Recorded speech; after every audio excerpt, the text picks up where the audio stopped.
கிறிஸ்துவுக்குள் அன்பான கர்த்தர் யாவரும் இயேசு கிறிஸ்து நாமத்தினாலே அனைவருக்கும் நல்வாழ்த்துக்களை தெரிவித்துக் கொள்கிறேன். என்னுடைய பிரச்சனை, என்னோட வேதனை மாறாத என்று ஏங்கி தவிக்கிற ஒரு ஆறுதலான ஒரு வாக்குத்தத்தமான ஒரு செய்தியை நம்ம பார்க்க போறோம். அது ஏசாயா 60:20 வாசிப்போம். உன் சூரியன் இனி அஸ்தமிப்பதும் இல்லை, உன் சந்திரன் மறைவதும் இல்லை. கர்த்தரே உனக்கு நித்திய வெளிச்சமாய் இருப்பார். உன் துக்க நாட்கள் முடிந்து போம். ஒருவேளை உங்க வாழ்க்கையிலே என் பிரச்சனை சால்வ் ஆகாதா, நான் வீடு கட்டுறேன், அது தோல்வி ஆகுது.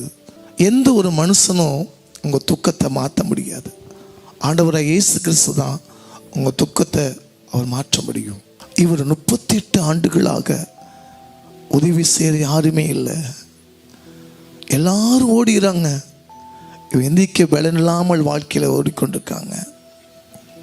ஒரு நாள் 2 நாள் இல்லை, அந்த பெதஸ்தா குளத்திலே 38 ஆண்டுகள் கர்த்தருடைய தேவச்சனமே உதவி செய்ய யாருமே இல்லை. அவர் வாழ்க்கையில எப்படி கஷ்டப்பட்டிருப்பார். அண்ணன், தம்பி, தாய், தகப்பன் எல்லாரும் நல்ல சூழ்நிலைக்கு தேடி வருவாங்க. பணம் காசு தேடி வருவாங்க. வியாதிப்படும் போது எல்லாம் கைவிட்டுடுவாங்க. அதே போல இந்த மகனுடைய வாழ்க்கையில இந்த பெதஸ்தா குளத்தில் போனாவது எனக்கு இந்த பலவீனம் மாறுமா என்று ஏங்கி தவிச்ச நாட்கள் உண்டு. அந்த குளத்துக்குள்ள பார்த்தீங்கன்னா ஒரு தூதன் வந்து கலக்குவார். முதல்ல யார் போய் நிற்கிறாங்களோ அந்த வியாதி சுகமாக்கும். நான் இன்னைக்கு போயிடுவேன், நாளைக்கு போயிடுவேன், காத்து காத்து அவர் வேதனையாய் ஒடுக்கப்பட்டார். அவரை சத்தம் போட்டு அழுது கத்துறது யாருக்கு தெரியல. இயேசு அந்த வேதனையை பார்க்கிறார். இயேசு கேட்கிறார்.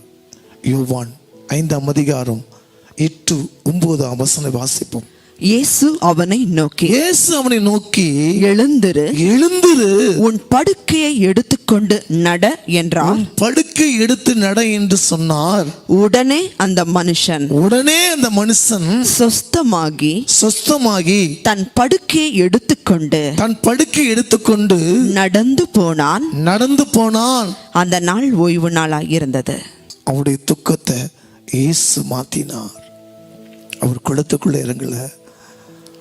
அவர் இயேசு அந்த வேதனை பார்த்து எழுந்து உன் படுக்கை எடுத்துக்கொண்டு போ, உன் பாவத்தை மன்னிச்சிட சொன்ன உடனே 38 ஆண்டுகளாக அந்த பெரும்பாடு வியாதியே தேவன் சுகத்தை கொடுத்தார். விசுவாசிக்கிற எல்லாம் கூடும்.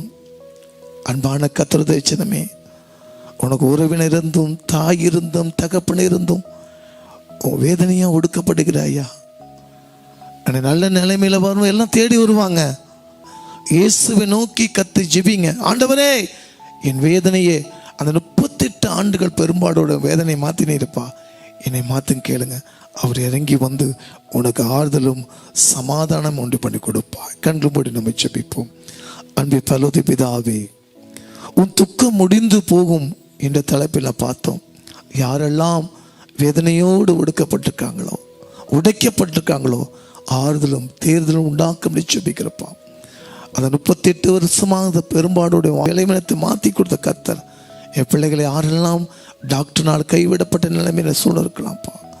வியாதியோடு இருக்கலாம், கடனோடு இருக்கலாம், மனுஷனை கைவிடப்பட்டிருக்கலாம். ஆண்டு உங்களை பார்த்து சொல்லுகிறார், நீங்கள் மனுஷனை நம்பி ஓடாதீங்க, கர்த்தரை நோக்கி பார்த்து ஒரு முறை வைக்கப்பட்டு போதில்லை. அந்த பெரும்பாடு உள்ள 38 வருடம் அந்த விளைவினை நீக்கிற கர்த்தர் உங்களையும் நீக்க வல்லவராப்பா. பார்த்து ஒவ்வொரு பிள்ளைகளும் உங்க துக்கம் முடிஞ்சு போக ஜெபிக்கிறோம். இயேசுவின் நாமத்தில் நல்ல பிதாவே, ஆமென். நீயும் ஆண்டவரை நோக்கி பாருங்க. உங்க துக்கத்தை தேவன் சந்தோஷமாய் மாற்றி ஆதரவாய் தேவன் கொடுப்பா. God bless you.